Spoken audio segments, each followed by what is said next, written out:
Hay momentos en la vida en los que te das cuenta de que todo lo que alguna vez creíste, la familia, la moral o incluso tú misma, puede derrumbarse en un abrir y cerrar de ojos. Y lo más aterrador es que no sabes si realmente quieres detenerlo. Yo, Lucía Morales, nunca imaginé que me vería atrapada en un torbellino como ese. Pero ese día, en mi pequeño apartamento en las afueras de Madrid, todo comenzó a cambiar y no podía sospechar que un grito, una puerta que se cierra de golpe, me llevaría por un camino del que aún no me atrevo a mirar atrás. Recuerdo claramente esa mañana. La luz del sol entraba por las finas cortinas beige de mi habitación, proyectando débiles rayas de luz sobre el suelo de madera vieja y rayado por el tiempo. Estaba sentada frente a mi pequeño escritorio, con un bolígrafo azul en la mano, hojeando páginas de libros de psicología para prepararme para un examen en la Universidad Complutense. Mi cabello largo y rizado, color castaño, caía sobre mis hombros. Algunos mechones se deslizaban frente a mi rostro y los apartaba constantemente para concentrarme. Sobre la mesa había un caos de papeles. Notas sobre el comportamiento humano, una taza de café que se había enfriado desde la mañana y el collar de plata que mi madre me regaló por mi 20º cumpleaños. Una joya que siempre llevaba como un amuleto de buena suerte. Me gustaban los pequeños detalles de la vida. Los zapatos de tela blanca con las puntas desgastadas que aún usaba todos los días, aunque mi madre solía quejarse de que parecían demasiado harapientos para una estudiante universitaria. El aroma tenue del perfume que mi tía Marta dejaba en el pasillo cada mañana antes de salir a trabajar. O el canto de los gorriones fuera del balcón, donde a menudo me paraba a mirar las calles bulliciosas de Madrid los fines de semana. Esas eran las cosas que me mantenían en paz, que me hacían sentir que la vida seguía un ritmo familiar. Ese día, planeaba tener una jornada normal. Ir a la universidad, asistir a una clase sobre análisis psicológico de criminales, luego pasar por la biblioteca para tomar prestados algunos libros antes de volver a casa y cocinar una cena sencilla. Tal vez tortilla de patatas, una receta que aprendí de mi tía Marta. Acababa de atarme los cordones de los zapatos y me levanté de la silla cuando un grito resonó desde la sala de estar, agudo como un cuchillo cortando el silencio. «¡Nunca me entiendes, Javier!», rugió la voz de mi tía Marta, temblando de ira mezclada con desesperación. «¿Por qué nunca dices nada que valga la pena escuchar?», respondió la voz de mi tío Javier, grave pero fría, como un corte invisible. Me quedé inmóvil, con las manos aún sujetando los cordones, el corazón latiéndome con fuerza en el pecho. Un estruendo resonó. La puerta principal se cerró de golpe, tan fuerte que sentí cómo el suelo vibraba bajo mis pies descalzos. Corrí fuera de la habitación, bajando por las escaleras de madera que crujían con cada paso. Cuando llegué, solo alcancé a ver a mi tía Marta en la puerta, con las llaves del coche en una mano y su abrigo de pana desaliñado sobre los hombros. Su rostro estaba rojo, sus labios apretados en una línea recta, y sus ojos, esos ojos castaños claros que solían ser dulces, ahora brillaban con lágrimas, pero no de tristeza, sino de una furia que nunca había visto en ella. «Tía, ¿a dónde vas?». Mi voz salió débil, frágil, casi tragada por el aire sofocante. Ella no me miró, solo murmuró entre dientes: «Necesito respirar, Lucía. No aguanto más». Antes de que pudiera añadir algo, salió. El motor del coche rugió en el patio, y luego el sonido de las llantas chirriando sobre el asfalto resonó, desvaneciéndose en la distancia. Me quedé ahí, sola en el pasillo vacío, con las manos colgando a los lados, sintiendo como si el mundo entero se hubiera derrumbado sin que yo entendiera por qué. Giré la cabeza lentamente y caminé hacia la cocina. Mi tío Javier estaba allí, callado como una sombra. No era mi padre. Nunca lo había llamado papá, pero había estado con nosotras desde que era pequeña, desde que mi madre murió y mi tía Marta me acogió. Era un hombre alto, con el cabello negro salpicado de algunas canas, las manos ásperas por trabajar todo el día en un taller de reparación de coches. Siempre mantuvo una distancia conmigo, como un tutor más que un miembro real de la familia. «Tío Javier», lo llamé, con la voz temblorosa. Sus ojos negros y profundos me miraron. No había ira, ni tristeza, sino una emoción que no podía nombrar. Tal vez cansancio, o un dejo de liberación. «Ella volverá, Lucía. Siempre lo hace», dijo, pero su tono carecía de vida, como si ni él mismo creyera en sus palabras. Asentí, no porque lo creyera, sino porque no sabía qué más hacer. Desde ese momento la casa dejó de ser un hogar, y yo también dejé de ser la Lucía que conocía. Tras el día en que mi tía Marta se fue, la casa se convirtió en un espacio extraño, como si su alma hubiera sido drenada. Las risas de mi tía viendo comedias en la televisión, las pequeñas discusiones entre ella y mi tío Javier sobre quién olvidó apagar las luces, el choque de los platos mientras cenábamos juntos. Todo eso desapareció, reemplazado por un silencio pesado que me oprimía el pecho cada vez que cruzaba la puerta. Intenté llenar ese vacío con mis estudios.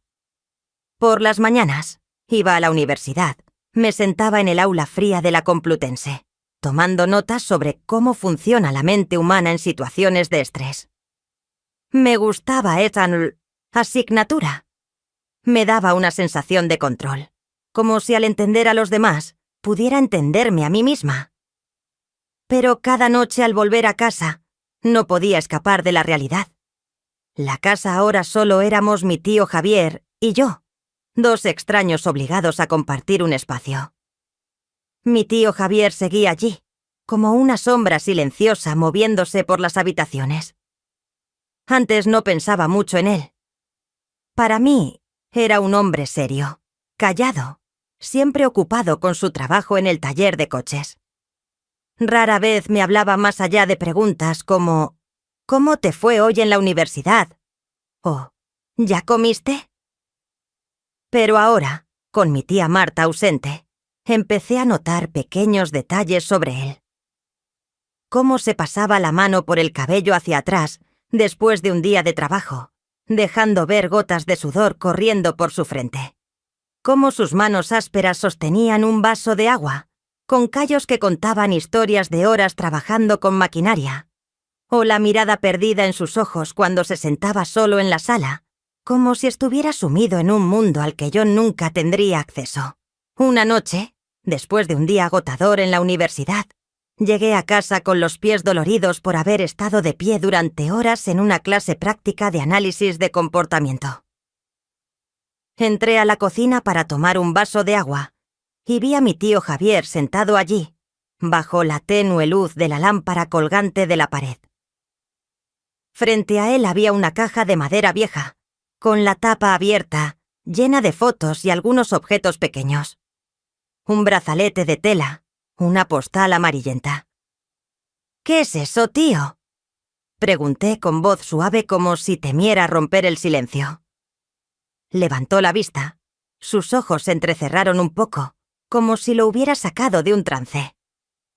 «Fotos de tu tía Marta», respondió, deslizando los dedos sobre una imagen vieja. En la foto mi tía sonreía radiantemente bajo el sol. Su cabello corto teñido de rubio brillaba. Sus ojos resplandecían como en un día de verano. Era una Marta que apenas recordaba. Una mujer joven, despreocupada, antes de que las arrugas y el cansancio marcaran su rostro. «Se ve feliz», dije, sin pensarlo mucho, solo para romper el silencio. Él soltó una risa corta, sin alegría, casi amarga. «Todos cambiamos con el tiempo, Lucía. Tú también lo verás». Lo miré, y por primera vez noté una pequeña cicatriz en su sien, escondida bajo el cabello oscuro. Me pregunté de dónde venía. «¿Un accidente en el taller?». ¿Una historia del pasado que nunca había compartido? Entonces, de repente, levantó la mano y apartó lentamente un mechón de cabello de mi frente. Fue un gesto suave, natural, como si lo hiciera todos los días. Pero cuando sus dedos rozaron mi piel, una sensación cálida y extraña se extendió por mi cuerpo, haciéndome detener en seco. Retrocedí un poco, no de forma evidente, pero lo suficiente como para romper ese momento. Mi corazón latía más rápido, sin entender por qué un gesto tan simple me perturbaba tanto. «Es tarde. Deberías descansar», dijo, con voz ronca, y luego apartó la mirada, como si él también hubiera sentido algo fuera de lugar. Asentí y subí rápidamente las escaleras. La sensación de su mano todavía persistiendo en mi piel como todo entre nosotros cambió. Las miradas fugaces duraban un segundo más, como si ambos intentáramos leer los pensamientos del otro. Los roces accidentales cuando le pasaba un vaso de agua, o cuando estábamos juntos en la cocina preparando una cena sencilla. Las conversaciones cortas pero cargadas de algo implícito, como cuando me preguntaba sobre la universidad y yo respondía más de lo necesario, solo para mantenerlo allí unos minutos más. Me decía a mí misma que era mi imaginación, que estaba exagerando todo por la soledad tras la partida de mi tía. Pero entonces, una tarde, todo cambió de verdad. Acababa de regresar de correr, empapada en sudor, con la pierna derecha dolorida por haberme esforzado demasiado en la cuesta cerca del Parque Retiro. Me gustaba correr. Me ayudaba a despejar la mente de los pensamientos caóticos. Pero ese día me había excedido. «Tío Javier», llamé desde la puerta, con voz tensa, tratando de contener el dolor. Él apareció desde la sala, frunciendo el ceño al verme cojear mientras entraba, con la mano sujetando mi pierna. «¿Qué te pasó?», preguntó, su tono serio pero con un dejo de preocupación. «Corrí demasiado. Me duele la pierna», señaló el sofá con un gesto firme. «Siéntate». Obedecí, mordiéndome el labio al sentarme porque el dolor se extendía hasta la parte baja de mi espalda. Se arrodilló frente a mí, sin decir más, y suavemente levantó la pernera de mi pantalón hasta la rodilla. Sus manos tocaron mi piel, ásperas pero cálidas, y un escalofrío me recorrió, aunque traté de mantener la calma. «¿Duele aquí?», preguntó, presionando ligeramente la zona hinchada de mi pantorrilla. Asentí. Mi voz salió baja. «Sí». Continuó examinando. Sus dedos se movían despacio, con cuidado, como un artesano reparando algo frágil.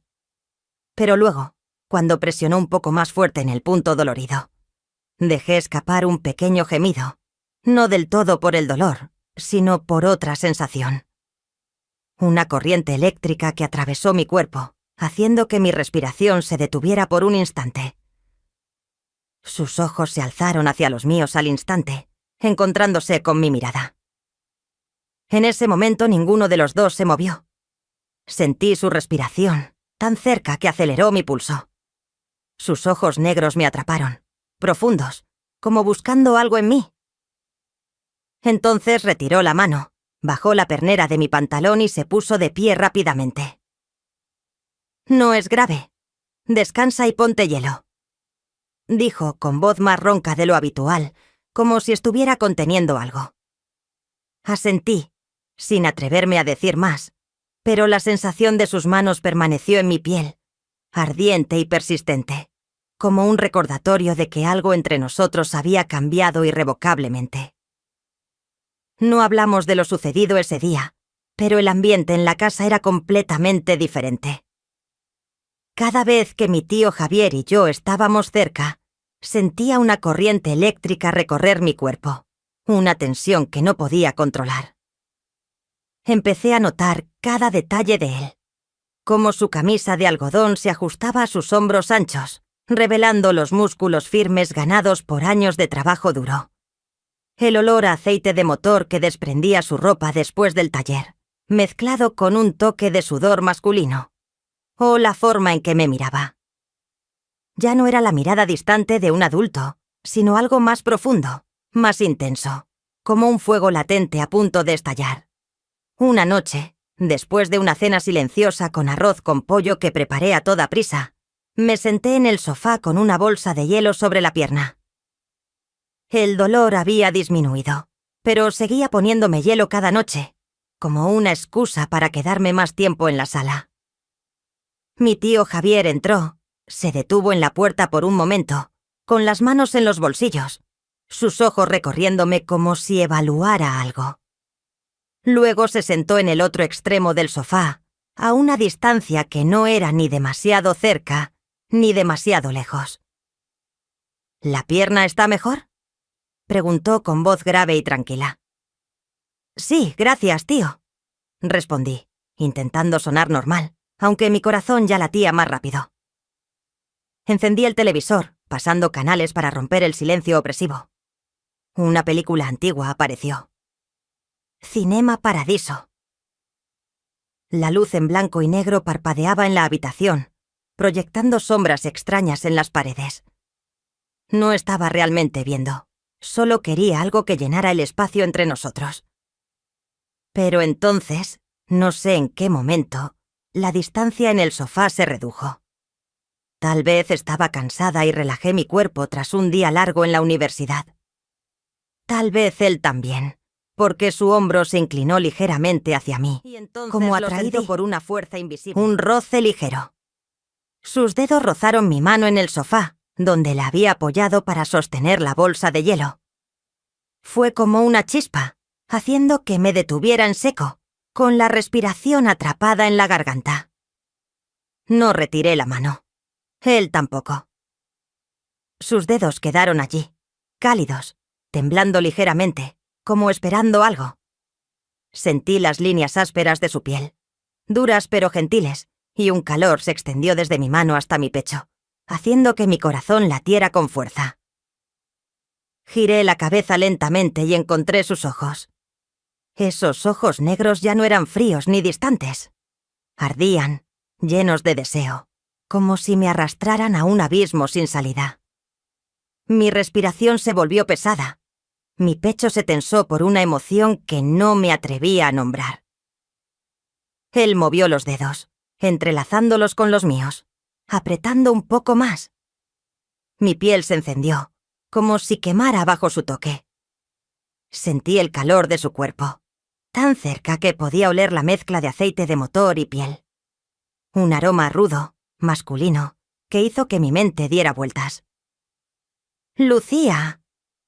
Su voz salió ronca, baja, casi un susurro, como una súplica y una advertencia al mismo tiempo. No respondí. Solo lo miré, sintiendo cada segundo pasar como un siglo. Luego se inclinó hacia mí, tan cerca que sentí su aliento en mi mejilla, cálido y apresurado. Su otra mano tocó mi rostro. El pulgar rozó mis labios, despacio, como trazando su contorno. Cerré los ojos. Mi mente se vació. Solo quedaba la sensación de piel contra piel. Mis labios se entreabrieron, temblando bajo su dedo, y escuché su respiración volverse más pesada, como si luchara consigo mismo. Sentí su mano deslizarse hacia mi cuello, suave pero con intención, dejando un rastro ardiente en mi piel. Mi cuerpo reaccionó antes de que pudiera pensar. Mi espalda se arqueó ligeramente, como queriendo acercarme más. Pero entonces, de repente, se detuvo. Retiró la mano, se puso de pie rápidamente y dio la espalda. «Lo siento», murmuró, con voz ronca y entrecortada, antes de salir apresuradamente de la habitación. Me quedé allí, jadeando, el cuerpo aún temblando por lo que acababa de pasar. Y por lo que casi había sucedido. Los días siguientes, mi tío Javier y yo tratamos de evitarnos, pero la verdad era que no podíamos negar lo que había pasado. Cada vez que nos cruzábamos en el pasillo, sentía sus ojos sobre mí, ardientes y llenos de contradicciones, como si él también estuviera luchando consigo mismo. Cada vez que nuestras manos se rozaban por accidente, al pasarle un vaso de agua o al tomar algo en la cocina. Sentía mi cuerpo traicionar mi mente. Una corriente de calor que no podía controlar. Esa noche fatídica finalmente llegó. Había estudiado hasta tarde en mi habitación, con los ojos nublados por las páginas densas sobre psicología criminal. Intenté concentrarme, olvidar los pensamientos caóticos en mi cabeza, pero no pude. Decidí bajar a la cocina a preparar un té para relajarme, caminando por las escaleras con los pies descalzos fríos contra la madera. Al entrar, no esperaba encontrarlo allí. Mi tío Javier estaba apoyado en la encimera, con una copa de vino en la mano, su rostro parcialmente cubierto por la penumbra de la única lámpara encendida. Me miró, en silencio, sus ojos brillando bajo la luz tenue como los de un animal cazador, conteniendo sus instintos. No dije nada al verlo. Él tampoco. Solo me observó mientras entraba, sus ojos recorriéndome con algo que no supe interpretar. O tal vez sí, pero no quería aceptarlo. Caminé hacia el armario, saqué una taza, puse agua a mi hervir, sintiendo su mirada en mi espalda como un peso tangible. ¿No puedes dormir?, dijo en voz baja. No era una pregunta. Negué con la cabeza, sin girarme. No. «Lucía», llamó, y esta vez su voz me hizo estremecer. Me giré lentamente, sosteniendo la taza de té caliente, el vapor subiendo frente a mi rostro. Se acercó, más cerca que nunca, y puso su mano en mi muñeca. Esta vez no retrocedí. Sus dedos se deslizaron por mi brazo, despacio, dejando un rastro ardiente en mi piel. Levanté la vista, mirándolo directamente a los ojos, y vi la lucha en ellos, pero también la rendición. Un fuego que no podía apagarse. «No deberíamos hacer esto», dijo, pero su mano me apretó más, acercándome a él. «No, no deberíamos», susurré, pero mi cuerpo se inclinó hacia él, como atraído por una fuerza invisible. Y entonces cruzamos esa línea. Me atrajo hacia su pecho, sus labios tocaron los míos, fuertes, desesperados, como si hubiera estado conteniendo eso durante demasiado tiempo. Respondí, sin pensar, sin resistirme, dejándome hundir en esa emoción prohibida. Mis manos se aferraron a sus hombros, sintiendo los músculos firmes bajo su camisa, y en ese momento nada más existía. Ni mi tía Marta, ni la familia, ni la moral. Solo él y yo. Dos personas perdidas en una tormenta que más rápido de lo que imaginé. A la mañana siguiente desperté en mi habitación. La luz del sol entrando por las cortinas como siempre. Pero todo era diferente. Mi tío Javier no me miró mientras desayunábamos juntos. Un desayuno silencioso con pan y café. Sin palabras. Sin miradas. El silencio entre nosotros ya no era una tensión dulce, sino un abismo de culpa y arrepentimiento. Me di cuenta de que había perdido una parte de mí misma. Mi inocencia. La confianza en saber qué estaba bien y qué estaba mal. Y tal vez él también, porque vi su mano temblar ligeramente al sostener la taza de café, algo que nunca había visto antes. Mi tía Marta aún no había regresado, pero si lo supiera, ¿qué pasaría con esta familia ya rota? Imaginé a mi tía entrando por la puerta, viendo la verdad en nuestros ojos, y me pregunté si lloraría, gritaría, o simplemente se iría para siempre en silencio. No tenía respuesta para la pregunta. ¿Esto está bien o mal? Solo sabía que había sucedido, y no podía deshacerlo. Tal vez este sea el precio de dejar que las emociones nos guíen, de olvidar los límites que la sociedad impone. Tal vez me equivoqué al no detenerme, pero una parte de mí, una parte que no me atrevo a admitir, aún deseaba en secreto que volviera a pasar. Me pregunto si me arrepiento, o si solo estoy tejiendo una excusa para lo que hice. Los sentimientos son algo que no podemos controlar, pero también pueden destruir todo lo que alguna vez valoramos. No sé cómo seguir viviendo con este secreto. O si algún día la verdad explotará y arrasará con todo. ¿Qué opinan ustedes de mi historia? ¿Estuve mal al dejar que las cosas llegaran tan lejos? ¿O en algún momento todos podemos perdernos por emociones que no podemos resistir? Dejen sus pensamientos en los comentarios, por favor. Realmente quiero saber qué harían ustedes en mi lugar. Y si quieren seguir escuchando historias reales llenas de emociones como esta, no olviden suscribirse al canal Registro de Adulterio para no perderse ningún video. Gracias por escucharme y espero que nos veamos en las próximas historias.